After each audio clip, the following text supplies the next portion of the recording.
Hey, my name is Duriel Harris. I'm from Oakland, California originally. When I was 32, I started noticing it. One of my relatives was like, hey, you getting thin up there. And I was just like, hey, I didn't notice it. I'm kind of like, nah, maybe it's just the lighting and things like that. And I mean, it did come to a point where it just started fading slower and slower over the years. About 35 is just completely left. Maybe a year or so just going in and out of thinking if I need it or not.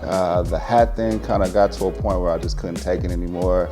It's been over 15 years now, and I was just like, hey, I gotta do a change. Give me my youth back, the look, the frame, the whole nine. Since I got to work there, I can honestly say my confidence went up further. Having that confidence of getting up and just putting on your clothes and just getting out.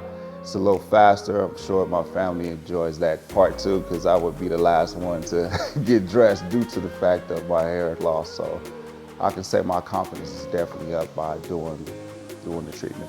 Most people that know me, they really couldn't tell because I wore hats so much, so they didn't know if it was just like, oh, did you take your hat off, got a new haircut?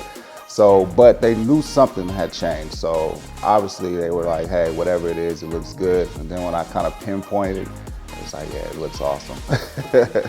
For the first session, me and Graig kind of got through the frame part. I wanted to make sure my line looked like a fresh cut barber. I wanted to frame my head more because of my face.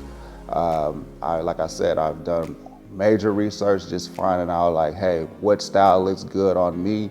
And I come to the conclusion that this a low fade, sharp line was the best profile for me. And my first session, I could see a difference. And so my second session was just amazing. It was enhanced and everything just came to life. So I'm definitely thankful for that. Whatever you're wearing, whatever you have on, whatever you're trying to go for, you don't have to size it up with a hat or some type of distraction. You can just come out there, be confident with whatever you put on, and the frame itself, the line just brings out everything. My advice is definitely take the plunge. Don't hesitate. I mean, I've done my research, and I'm telling you to do your research, but when you find a good place like this, take the plunge. You'll definitely be satisfied from day one. My hats are just sitting in the closet now, so again, it was the best choice.